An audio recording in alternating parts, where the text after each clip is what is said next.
Hello, everyone, and welcome to this episode of Junior Economic Club of Canada Interviews.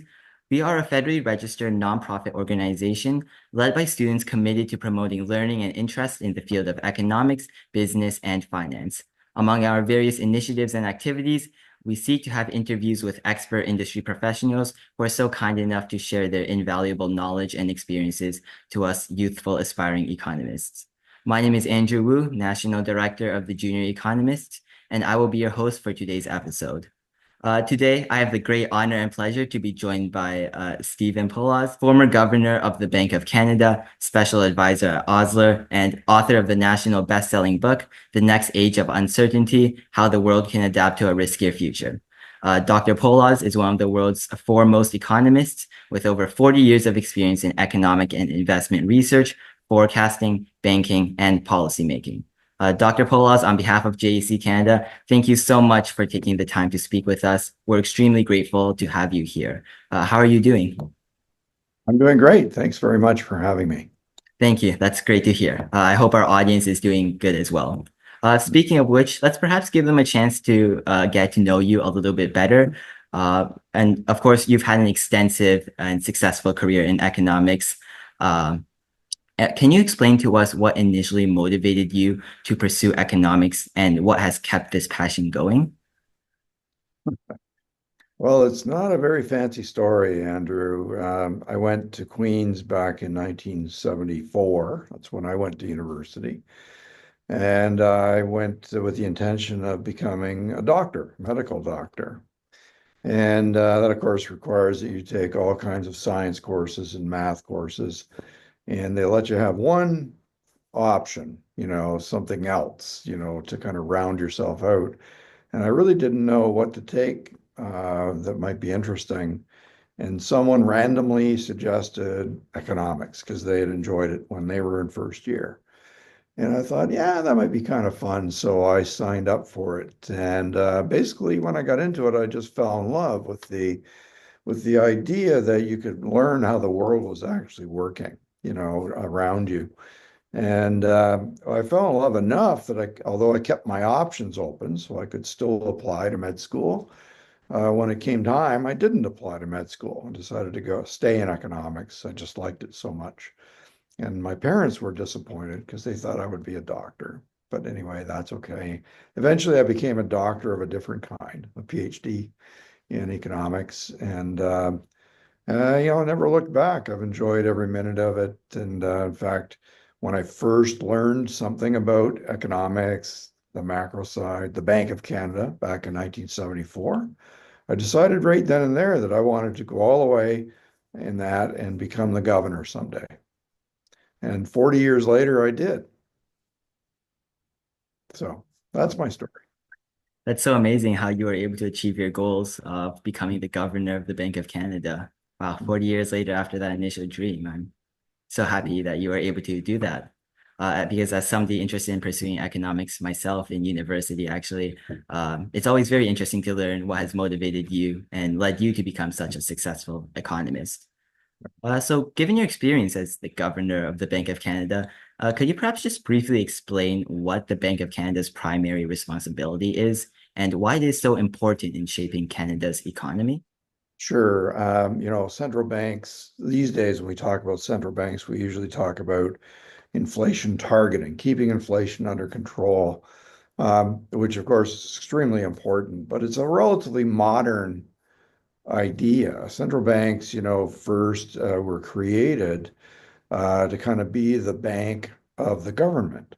So facilitate government payments, facilitate running the financial system, facilitate the government's debt program, all those kinds of things. And importantly, it would separate politics from that ability to create money in the economy, because there was a belief from the beginning that if you let governments create money, they would create lots of it, especially when they were trying to get reelected because they wanted to spend the money. And that was potentially inflationary. And so central banks could be sort of in charge of the quality of the money supply, which today we translate into inflation and targeting it. And so, I mean, that influence is everywhere. Basically, a central bank is always choosing a path for interest rates which they think will keep the economy in balance and keep it so that it's growing well, so it's creating new jobs and people, we sort of have maximum employment, but we also have low and stable inflation, all those things at the same time, which is kind of a delicate balance, right? It's easy for it to become unbalanced when the economy is disturbed. And then the central bank has to react to try to bring it back to balance by either reducing interest rates or raising interest rates in order to achieve those conditions. And it requires, therefore, forecasts of the economy. So you've got a lot of really great people in central banks with the best models, the best data, the best ability to forecast. Because everything you do as a central banker takes time. So it's like Wayne Gretzky always said, don't pass the puck to me, pass the puck where I'm going to be. So you have to think ahead, right? So the central bank has to be thinking, a year or two ahead, what will the economy look like then? And should I change interest rates today to try and help that be better? You're aiming for a port, let's say, and the current is strongly, from the left side, from port to starboard. That's always pushing you off course. And so you have to steer against it. So that would be the equivalent, let's say, of raising interest rates to counter something that's going to throw you off course. And knowing that you can't wait till the last minute to do it because it takes a long time to turn, an aircraft carrier, let's say. And so you have to think a long time ahead and anticipate the economy. So that's a tricky job. It's very challenging, but it's very rewarding because every person in the country, kind of relies on you doing a good job. Great. That's very informative and good to know.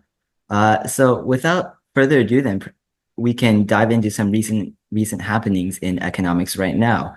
Let's start with perhaps the most recent results of the U.S. election, where of course Trump has won the election, and his victory, of course, is expected to have widespread impacts on the global economy for years to come. How likely do you believe Trump is to enact his 10% across the board tariff on all US imports, which he has mentioned many times that he would do? And how will Canada's economy be impacted? Well, to be honest, none of us really has any idea. I think this is largely an unforecastable situation. Certainly during the first period when President-elect Trump was the president, I found the environment very, very unpredictable. It was as if something new would come up almost every day, a new idea or a new threat or a new action that he was proposing. So I don't think we should invest all of our energy into anticipating all this, but being prepared for the unknowable. And you're right that one of the things that he seems very highly committed to is a more aggressive tariff regime, pretty well across the board. Many of us would think, well, Canada's a bit special to the United States. Our economies are super integrated to each other. A typical Canadian company would have operations in both Canada and the United States.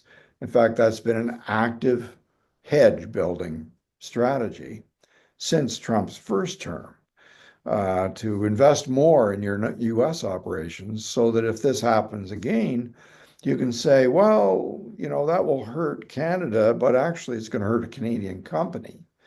And that Canadian company has just as many US employees as they have Canadian employees. So you hurt the US at the same time.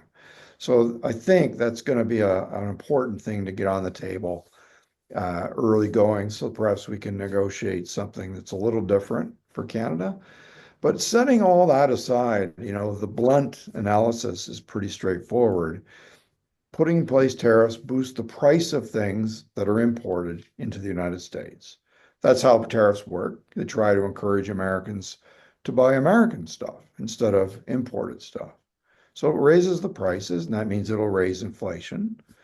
And we don't know by how much, because usually what happens when a country does this, the US dollar appreciates, which is exactly what it has done because of this story that I'm telling you. So it appreciates, it means other currencies are depreciating, and that reduces the US price of an imported good, right? And so what a US consumer will see is a higher price because of a tariff on an imported good, but maybe it'll come down less than what the plan would be because the exchange rate of the foreign country is depreciating in response. And so we can't really predict how it will turn out.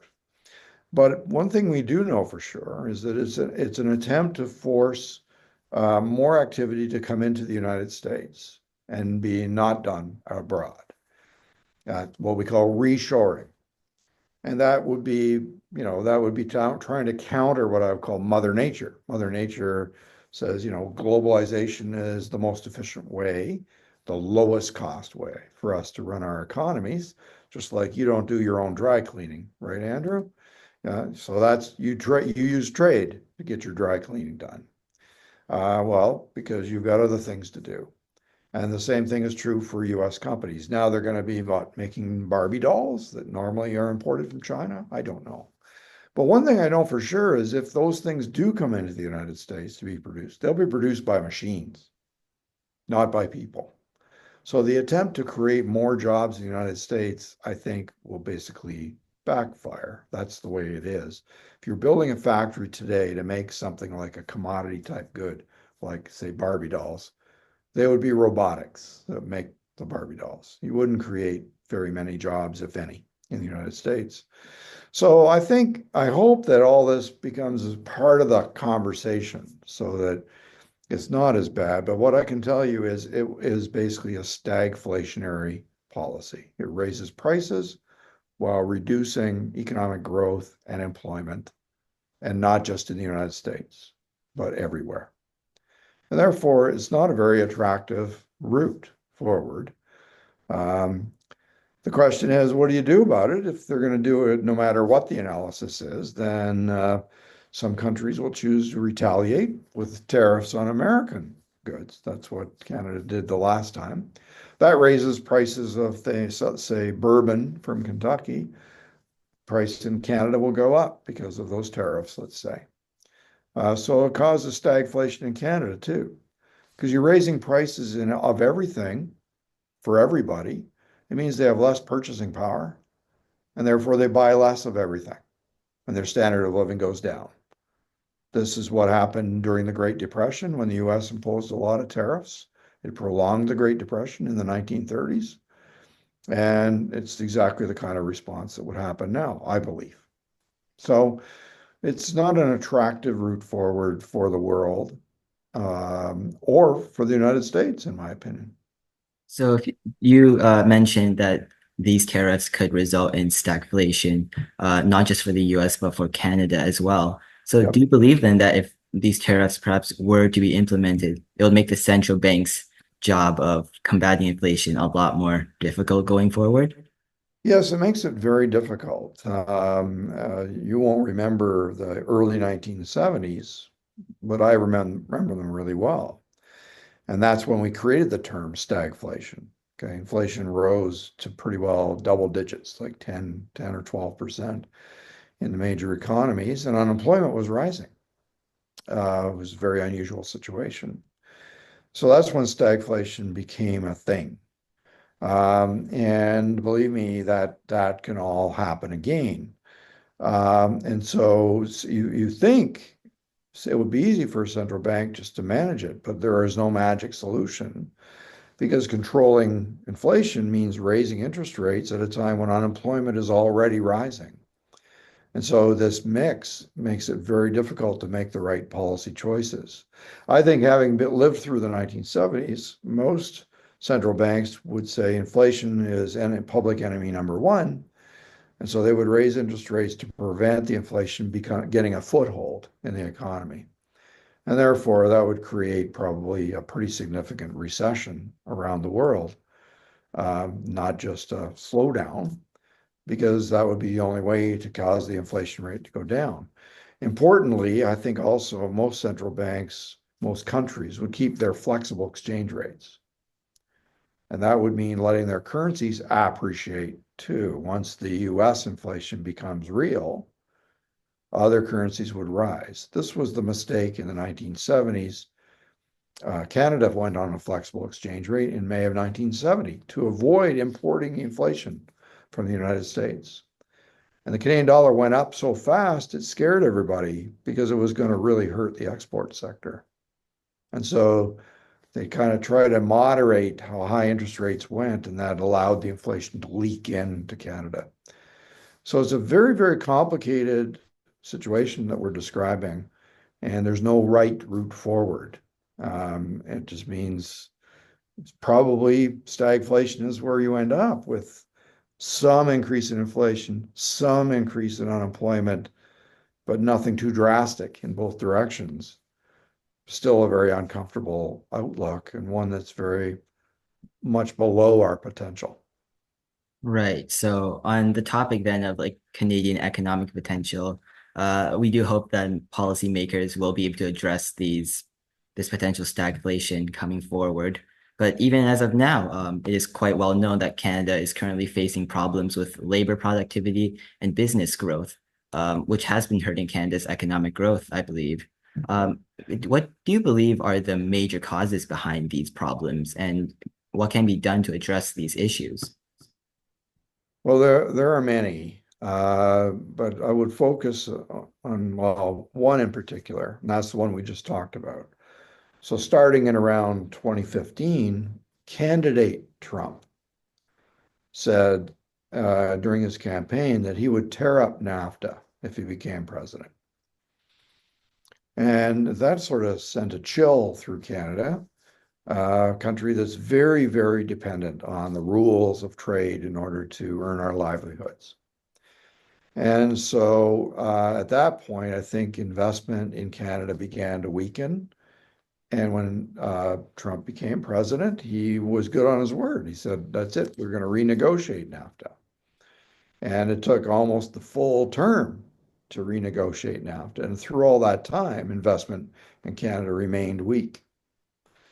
And so in the Biden administration, not really much happened. In fact, right after President Trump signed USMCA, the replacement for NAFTA, within a few weeks, he was threatening to raise tariffs on Canada again in contravention to the agreement. And so you never really felt secure about USMCA or as NAFTA's replacement. And so I think that uncertainty around the future of trade and the geopolitical shocks that we're being hit with and that rivalrous relationship between US and China, all these things kind of make trade look a lot less of a sure thing. And so what as I mentioned before, is that a lot of Canadian companies with the opportunity have invested in their US operations or have created US operations. So they're kind of hedging themselves. So they have something in Canada, something in the US, so they can kind of manage the uncertainty better. And so that has meant a persistent period of time where we have attracted less investment in our trade dependent companies. Another thing which I probably should mention is that in that same time period, we created new environmental processes and Indigenous reconciliation processes for major investments in Canada. Now, I'm proud of those as part of Canada. That's how we operate in Canada. I think they're absolutely appropriate, in principle. But we've not done a good job in developing the processes and making them efficient, right? So they end up just taking a really, really long time, and they're uncertain too. So look at what happened to Trans Mountain Pipeline, for instance, that long, 12-year process. So, investment money is nimble. It can go anywhere. And if it can find a rate of return that's more certain, it will go there. So I think for those two major reasons, we kind of have, there are other things like taxes and so on. Let's not get distracted. Let's just say that Canada's attractiveness or its competitiveness as a place to be investing in has gone down during this period for those two major reasons. And so we need to really put a lot of focus on making sure in this next phase we get absolute ironclad certainty from the United States about how trade will work for us. and that also we take the initiative to improve those processes that are discouraging investment now. And I think that'll make a really big difference to Canada's investment future. And I'm convinced also that productivity is the byproduct of this. And also the fact that because the private sector has not been growing fast, and the one sector that actually has grown has been the government sector. And so, even though government jobs, I've had a government job most of my life, I always thought of it as a high productivity job. I produced a lot. But in the way we measure economic output in Canada, there is no productivity associated with a government job. It's just the input is equal to the output, and you can't measure growth in productivity. Therefore, if you take a bunch of jobs in the economy that are private sector with productivity growth, and basically they get replaced with jobs that do not have productivity growth, I think you kind of lock in a transition period where productivity really slows down, even though lots of companies are doing a great job on productivity in the Canadian economy. It gets kind of buried in that transition. So there's a lot of things for you to think about. I've gone on too long, but that you get the idea that it wouldn't be that hard for us to do a better job with productivity. And I think Mother Nature will take care of that for us if we let it happen. Right. So thank you so much for your insight on that issue then. So just perhaps moving on to now discussing your novel, which you published roughly 2 years ago, The Next Age of Uncertainty, How the World Can Adapt to a Riskier Future. In your novel, a central focus of it was on some of the tectonic forces that present risks to our economic environment. Can you perhaps walk us through some of these forces that you outline in your novel and what effect you're already seeing them have on the Canadian and global economy? Sure, I can do that. And by the way, I think it's probably not fair to great writers to call my book a novel. It's nonfiction. My novels would be fiction, but we just call it a book. But anyway, the idea that is there is that the standard economic models that we work with all the time, they're actually very big and complicated and very, very complex structures. But there are a lot of things that are going on in the economy that are not captured in those models. And most of the time, those things are moving really slowly, and it doesn't really matter much. So it's a bit like you go to California and you visit there. You might stay for a week and play golf or something, and whatever it is you do in California, go to the wine on a wine tour, all very nice. And do you really think about the tectonic forces operating beneath the surface that someday and almost every day cause little earthquakes, but someday could cause a big earthquake? The answer is no, and that's because they're moving so slowly. Okay. It's very much the same in the economy. So there are some forces that I call tectonic forces for that same metaphorical reason. Population aging, people like me, the baby boomers. We came in the late in the 60s and 70s. We got jobs, we worked, now we're retiring. What that means is for 50 years, we've had a surplus workers in the economy. And now, as we move into this new phase, we're actually going to have a shortage of workers in the global economy, a much slower growth in the workforce. That's number one. Number two is technology. Okay, there have only been 3 industrial revolutions in human history. The Industrial Revolution in the late 1800s, electricity in the early 1900s, the computer chip and the internet, right, starting in the mid 80s and lasting for about 30 years. And now, the 4th industrial revolution, digitalization of our entire economy, our businesses. Every dot gets digitalized, and then we, of course, overlay AI to connect all the dots. This is going to have a major impact on us, like the other industrial revolutions did. It's not captured in our models. Okay. The third thing is rising income inequality. This happens every time there's an industrial revolution. And income inequality has gone up a lot in the major countries over the last 20 years because of the third industrial revolution. And I think that separation between those who have done well and those who feel left behind is what's giving us populism in most countries. Rising populism, such as the followers of Donald Trump or Boris Johnson or Marine Le Pen, so you've seen this around the world. And I think we'll see more of that now that the fourth industrial revolution is unfolding. Along the way, we've increased debt to massive levels. So rising indebtedness is the fourth tectonic force. And the fifth is climate change. None of that was contemplated in any of our macro models. And now we need to impose a major transition to net zero emissions over the next 20 to 30 years. Well, those things happen to be all growing in strength at the same time, Andrew. That is a really big deal. It's not just one thing or two things, it's five things. What we know from history is that when these forces interact with each other, they can give us off the charts, what we call at the time, black swan events. Huge events such as major depressions in the late 1800s, okay, so we had, and then the year 1930s, the global financial crisis in 2000s, and then of course, we've now come into a phase where those interactions are getting intense. Populism, polarization of politics, interacting with high debt is an inflationary cocktail that we must worry about. So all of these things, I think, are giving us unpredictability in the economy. So I called it the next age of uncertainty.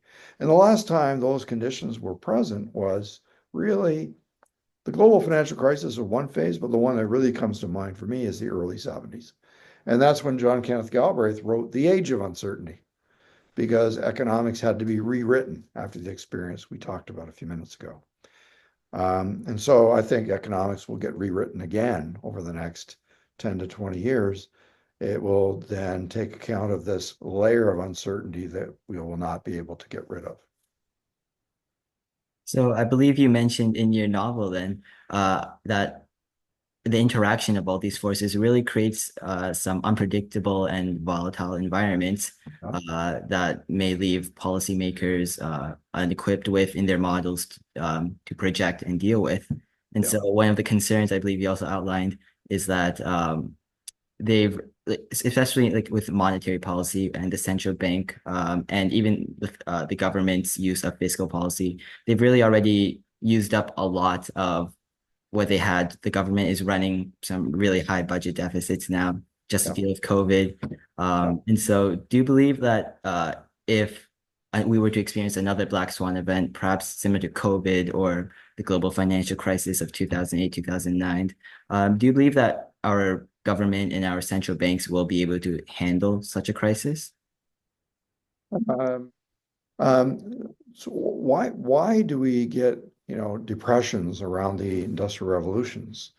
The reason is that the new technology allows us to reduce costs, and by competing, that causes us to reduce prices in the economy. So it usually brings deflation, and that deflation interacts with high debt to create widespread bankruptcies, including in the financial system. Okay, that's where depressions come from, and you get stuck there, right? The deflation sticks you there. Well, the reason is because, say you owe the bank $1 million and your company is putting new technology in place and the price of the thing you sell is falling. Well, that means your revenues are falling, and you go to the bank and say, well, my revenues are falling. I can't pay back the whole $1 million. Well, they're not going to reduce the $1 million by 10 or 20% just because your prices are going down 10 or 20%. That's how companies go bankrupt in that situation. And in the old world, where there's many banks, if enough companies go bankrupt, their banks go bankrupt. And that's where depression kind of gets you stuck. So that's that combination of forces, right? And of course, the income inequality makes it all worse because you have the belligerents coming from the people who have lost their jobs, right? Trying to get the companies to help them get through this, or the government. And so the question is, could a government manage that? Well, they would somehow, but probably by printing money. So it would be likely an inflation solution, and that would lead to some sort of fiscal crisis, and then we'd start over somehow. We, of course, would rather avoid all that. And I think therefore governments should be preparing more for the next big thing. We are in a much better situation than the United States. I'll say that much. So we have roughly 40% of GDP as a debt stock for the federal government. And the US is well over 100%. Okay, so I think I'm more worried about this for the United States than I am for Canada. But even so, I think we have not taken advantage of the better outcomes in the last 3 years to get ourselves prepared again for the next time. Hopefully that's something that will happen over time, and we'll have enough time before there's another big one.